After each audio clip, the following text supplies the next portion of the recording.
Cheap Trick Top 20. Can't wait to hear your listing on that.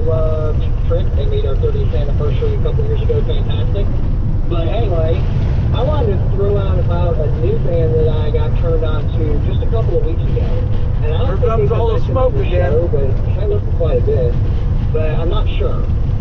So I can't tell. It's hazy from all the smoke. They're from Canada? Yes. They two-piece band? Yes. Yeah, I'm aware of them, and I've had people send me their stuff in the past, so yes.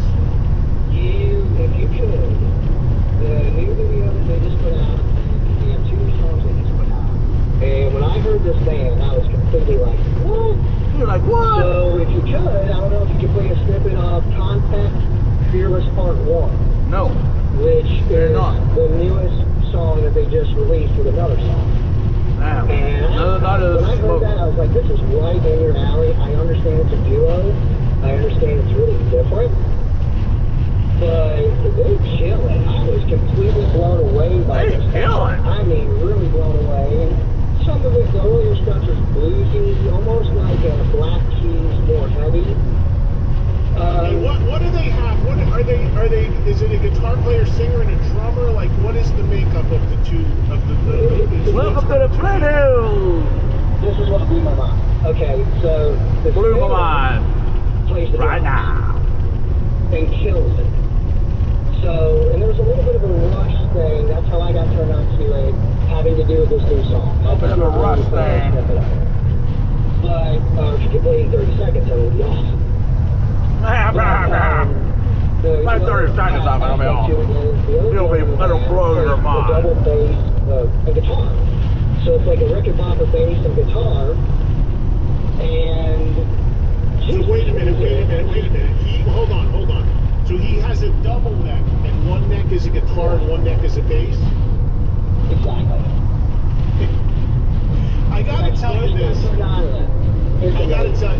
gotta tell you this. I'm just gonna be honest here. And nothing against this band, and I'm sure they sound fine. If Joel finds a song, I'm sure we'll hear a little bit of it. But I gotta tell you this. For me, It sounds ridiculous. and this is just me speaking, and I've said this before, and thank you for the call. We'll check it out. Thank you. But I gotta tell you, I just think, personally, and I'm not saying there's not any bands that are good that can do this. I'm not saying that bands don't sound They'll good. smoke whatever. in it. I don't know if you can tell how But what I hazy. do think, what I Look at all that always smoke off in the distance. is bands that are two-piece bands always, to me, feel like a novel. It feels gimmicky. It feels like a novelty. I feel like you gotta have at least 3 people in the band. Because here's why. Why are you trying to do everything with just 2 people? Like, what's the point of that? Is it to show how multi-talented each person is? I mean, I think Wow. even with trios, you talk about Rush. The sound they made as a 3-piece is amazing, but even Geddy was like just short of spinning plates on his head with his hands and feet. He's playing bass pedals, he's playing with his hands, he's singing, he's multitasking like crazy. And that's a 3-piece. So I don't, like the 2-piece bands, although they may be very good and they may sound great on record, remember, doing that in the studio is easy. You got people that make complete albums completely by themselves. But we're talking about like playing live. And then when they play live, most of them end up having a couple extra musicians on stage to recreate the sound. So I've never really understood the point of it. It just seems like a little bit gimmicky to me. And I'm not saying that's the intent of the bands when they do it. I'm just saying that's how it plays to me.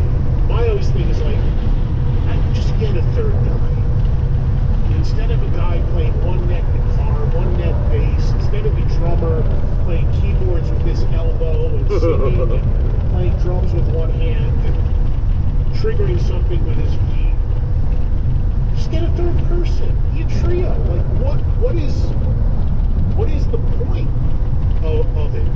Beyond, like, I don't understand what you're trying to prove. Like, there's this band that I've seen at a few festivals lately, and they have like 4 or 5 people in it. They're called Fever 333, but they don't have a bass player. At least the last couple times I saw them, they did. And there's bass in the music that's obviously running on a track. Why?